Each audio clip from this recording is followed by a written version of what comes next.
Hey folks, Lenny Lawson here, the Car Guru, and in today's episode, we're going to go in a little bit different direction. We're going to talk about what's coming and try to predict that based on the past, what has happened in the last 30 years in the auto industry, because a lot has happened. A lot has changed. If that much changes in the next 10 to 20 years, a lot of the things that I'm predicting are going to be overshadowed by something we don't even see on the horizon. I really think that's a possibility, especially with AI and all that nonsense.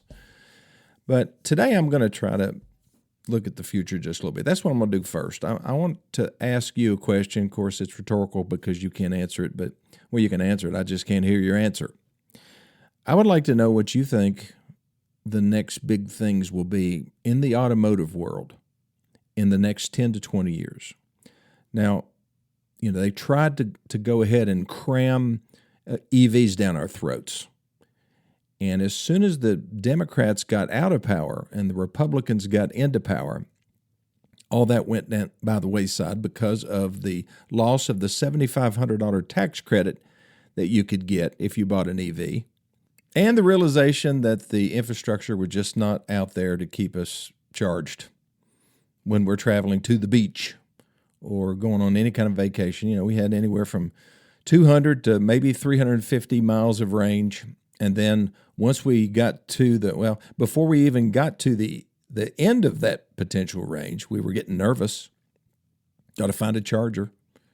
And the infrastructure was just not there. Plus, when you got there, you would have to sit for anywhere from 30 minutes to an hour to get a charge up to 80%. The way these things charge is that they get to 80% pretty rapidly, and then they dramatically slow down, especially when you're on one of those superchargers, because it will damage the battery. So those were the challenges to full EV adoption. Now, what happens if the Republicans lose? Democrats take over the White House and Congress. You'll probably see the $7,500 tax credit again. And they will try to supercharge the move to EVs by clamping down on internal combustion engines with legislation, emission requirements, and so they will make our lives miserable, all because of the lie that they love to tell, that EVs are better on the environment. Now, is that a total lie?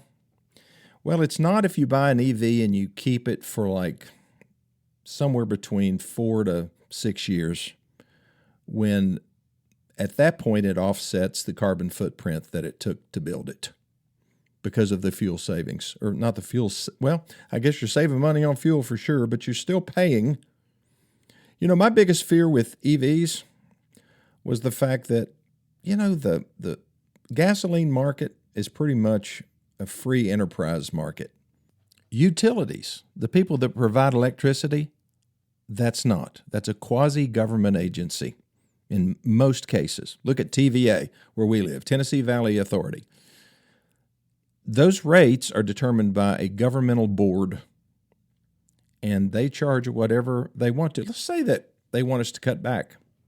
They want to create a blackout or a gray out, whatever they call it, when they want you to use less electricity. Is that going to control whether you can get around anymore because you have an electric car? Of course it is. I mean, if there's no juice coming into your house, you can't charge your EV. Is that a loss of freedom? Yes. And that's why I think the best case scenario for this country is to have some type of a blend of EVs, hybrids, and internal combustion engines that are extremely efficient and don't throw out a bunch of bad stuff into the environment, which they're not now. They're doing a great job, but they've just about reached the limit of what they can do. Matter of fact, the technology on the modern internal combustion engine has gotten so good that you can build an engine that has 600 or 700 horsepower that doesn't pollute the environment any more than a little 3-cylinder turbocharged engine. So they've gotten about as far as they can go. Now, when it comes to hybrids, we've got a ways to go yet. The most successful hybrid ever is the Toyota Prius. I think it came out in 2004. And it wasn't widely accepted, but the people that did buy those were very environmentally conscious, or they just wanted to get tremendous fuel economy, and that vehicle did. They didn't care what the vehicle looked like because it looked like a jelly bean. And that was fine. A jelly bean with a point on the front. It was not attractive. Maybe it was to some people. Beauty is in the eye of the beholder, right? So most hybrid technologies are still dependent on the internal combustion engine. It does most of the work, but whenever the vehicle is under very light throttle, it'll shut the engine off and the electric motor will take over. And so that's why hybrids tend to get anywhere from 10 to 30% better fuel economy than an internal combustion engine. But the internal combustion engine, the ICE engine, is doing most of the work. It is supplemented by the battery and the electric motor. Now, Nissan is coming out with a hybrid this year that uses a different technology. Basically, the vehicle is always driven by electric motors, so it's always silky smooth. That's the one thing I do like about EVs is there's no vibration, the power is instant, and so Nissan is taking advantage of that. It will have a 4-cylinder or a 3-cylinder gasoline engine on it. But that engine is not connected to the wheels. Only the electric motors are connected to the wheels. So when the battery needs to be recharged, then the 3-cylinder engine fires up and it sends power to the batteries, which in turn power the electric motors, which in turn turn the wheels. What's the advantage of that? Smoothness and just a different driving experience. It's the opposite of like the Toyota Prius and the Hondas and so forth. This technology is amazing, and I'm really glad that Nissan is the one that came out with it because I happen to be a Nissan dealer. Okay, I'm going to take my first break, and I'll be back in just 1 minute.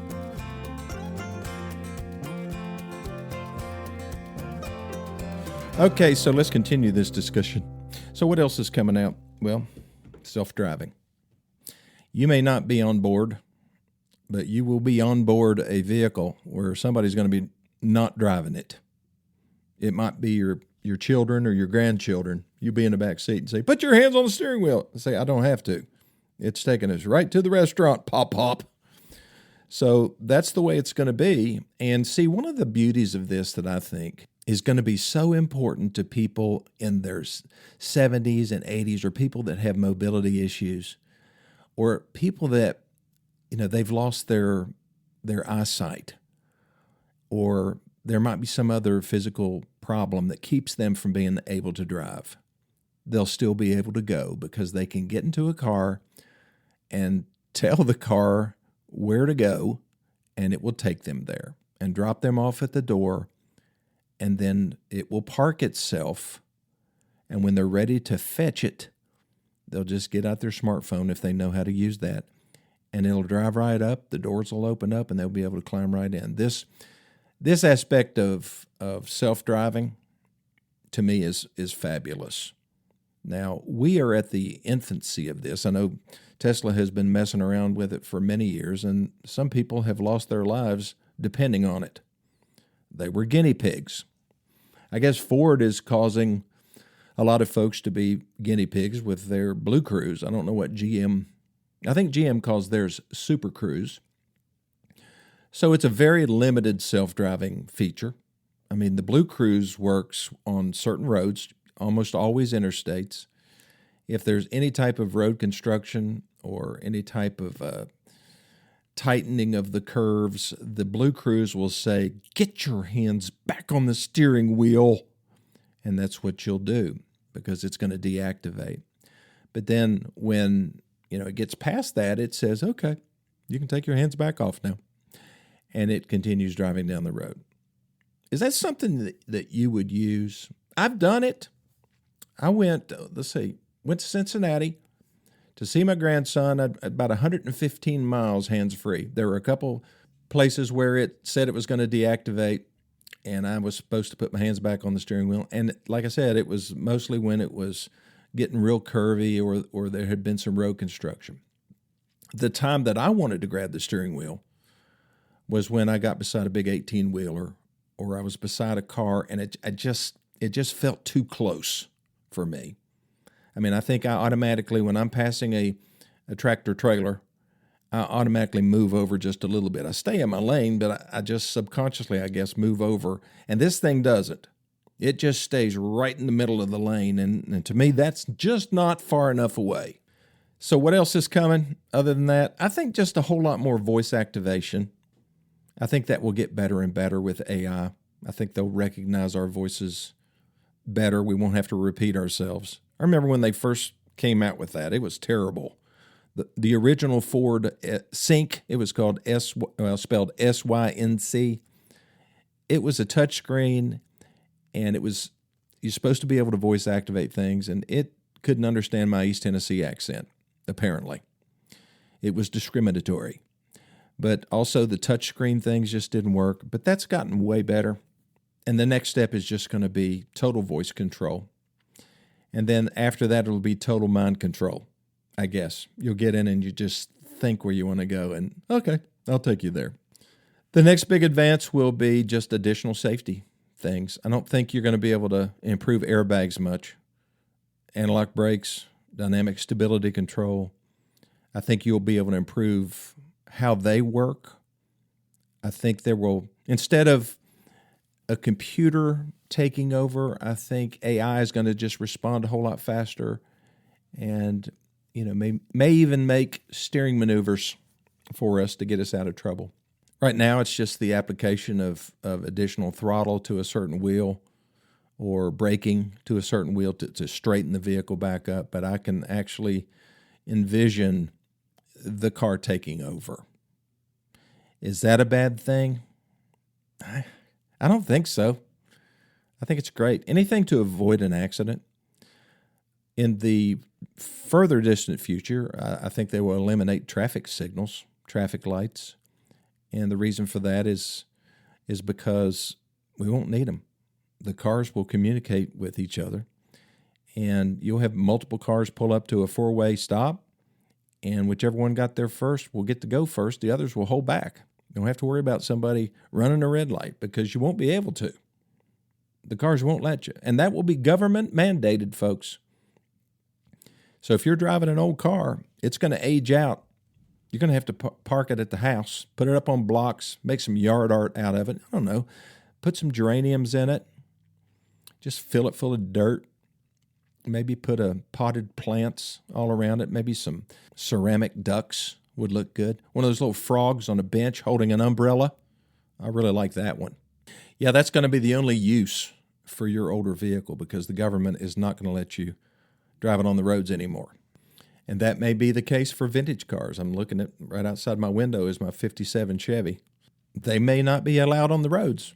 Have to trailer them around to car shows. Speaking of car shows, I'm getting ready to fire up my second Saturday Cars and Coffee events again. When are they? Every second Saturday. That's why I called it Second Saturday Cars and Coffee. And this year we're going to do some really interesting things. We're going to invite groups of people who all love the same thing. Like we're going to have a Bronco Saturday, Ford Bronco Saturday, a Jeep Saturday, a two-door sports car Saturday. Of course, everybody else is welcome to come too, but those are going to be the features. And that's a lot of fun. That's one of the coolest things that I've done in my career is that second Saturday Cars and Coffee.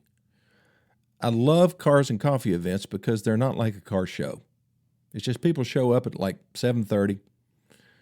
When it's the cooler weather, we get the Solo stove out, set it up right there in the middle of the parking lot, and people just love the coffee from the creamy cup and also the donuts that I so willingly provide. Whole wheat donuts.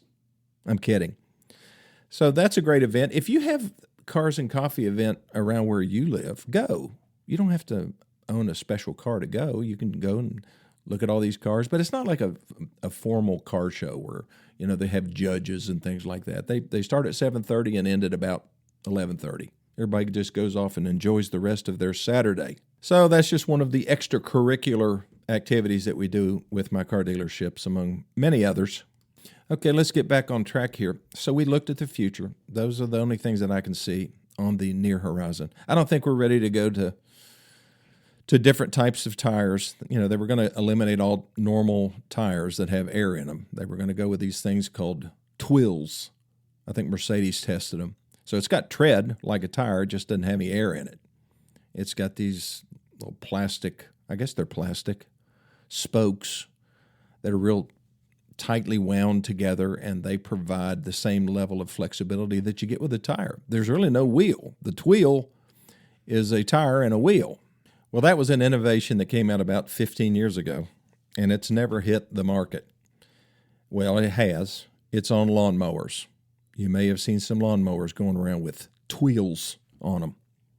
So, you know, some of these brilliant ideas that they come out with to really radically change the industry, they just don't pan out. You know who I think killed the tweel? I think the tire companies did. Because according to what I understood, the tweels would last longer than just a regular tire.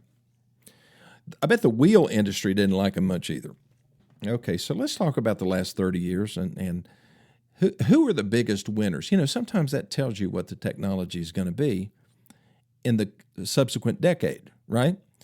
So the biggest winners 30 years ago, the SUV revolution. You remember that one? You know who really kicked that off better than anybody else? Turned the SUV into something a family would use. That's right, the Ford Explorer. But there were others, the Lexus RX, the Tahoe, Chevrolet Tahoe, the Ford Bronco, the full-size Bronco. But they won because they replaced the family sedan and the station wagon. People saw them as an alternative. Families wanted the higher seat height. They liked that. They felt like they were safer, even though the higher center of gravity probably made them less safe. And I think buyers discovered that trucks can ride good. You know, they found ways to put independent suspensions on full-size trucks and big SUVs. And so they actually ride better. And, you know, dealers really liked them because they sold like hotcakes. The Ford Explorer probably alone killed the station wagon market altogether. So you can thank Ford for that. I've been looking for a nice station wagon lately. If anybody knows anybody that has a nice, I'd like to have a early 70s, late 60s Volvo 240 station wagon. I just love boxes. I don't know why. Okay, so another really big trend in the last 30 years was the hybrid revolution. We talked about some of that. Of course, Toyota Prius was the king. Globally, they started selling those things in 1997. In 2004, it hit the United States. You know, it really wasn't faster. It wasn't prettier for sure. It was not cheaper, but it signaled kind of an environmental virtue. People liked it for that reason. They also liked it because it got, 30% better fuel economy. So customers sometimes buy a message.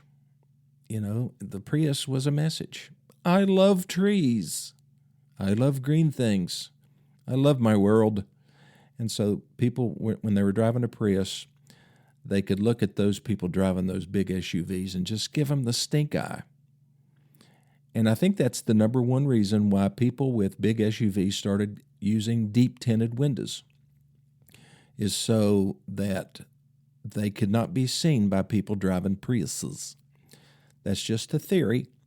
Okay, the luxury SUV. So you had the SUV explosion. Now you had the luxury SUV explosion. And this was primarily the territory of Lexus, the Cadillac Escalade.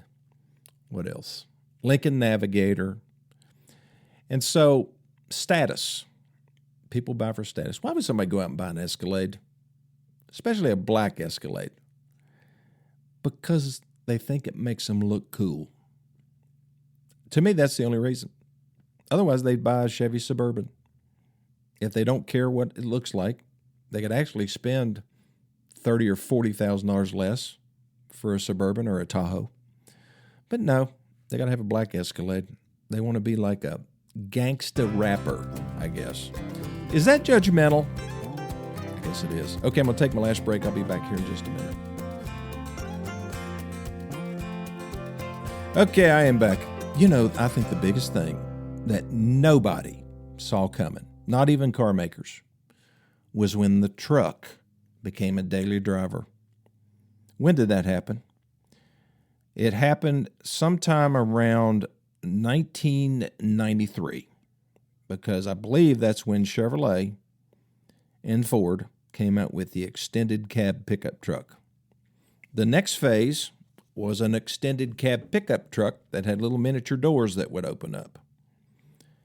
And they put it on one side. Whoop, nope, need another one on the other side. Then it became a daily driver.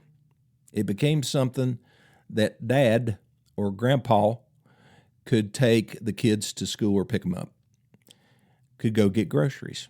Because before, see, if he had just had a regular cab, he could use that as an excuse. It won't handle all the groceries. So no more excuses, Pop. You've got to go to the grocery store. And plus they got to where they rode so much better and came out with all these beautiful colors. Back in the 70s, when I first got into the car business, the only people that drove pickup trucks were farmers, people that did construction, people that worked with their trucks. Very few people used it as a daily driver. There were some, of course, but it just wasn't a big part of the market. And then when they decided to come out with the crew cab, now the crew cab had been out since the 50s when they had vehicles that were used in construction, but they were only for commercial use. They weren't for just everyday folks. But when they put 4 doors on trucks and it filtered down to the midsize trucks and the small trucks, then it just completely flipped the market. The only thing that I drive, well, occasionally I'll grab something else just for the fun of it, but 99% of the time I'm driving my F-150. And I've thought about changing. I've tried. I've jumped in a Ford Bronco thinking, well, that looks cool. I think I'll drive one of those for a while. I take it to lunch, take it home overnight. Nope. Doesn't drive near as good as this F-150. Why would I want to change? It's something you need to do and think about. See, I can just drive my F-150 and come to work. If I'm tired of it, I'll just turn it in, sell it, grab something else. You can't do that. Your decisions are more longer term, right? And so you better make a wise decision. That's why you need to take them home overnight if the dealer will let you. Or grab it in the morning, test drive it all day.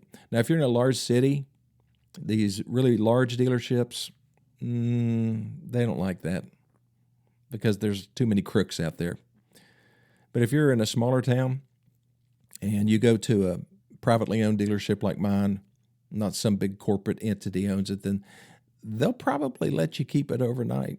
I've got a guy out in an Explorer right now, and I've got a lady coming tomorrow not tomorrow, day after tomorrow, that's going to test drive a Pathfinder. Can I keep it overnight? Yes, you can. Why? Because I own the place. Well, folks, thanks for indulging me like you do. I appreciate the fact that I get so many text messages and emails and letters, and people come down here and buy cars, and that's wonderful. That's not why I do this. I do this so that I can take something that I know a lot about and help a bunch of people that I'll never meet. And that's where I get my reward. Well, thanks again. Call me 423-552-2020 or send me a text, and we'll solve your automotive problem. I'll see you next time.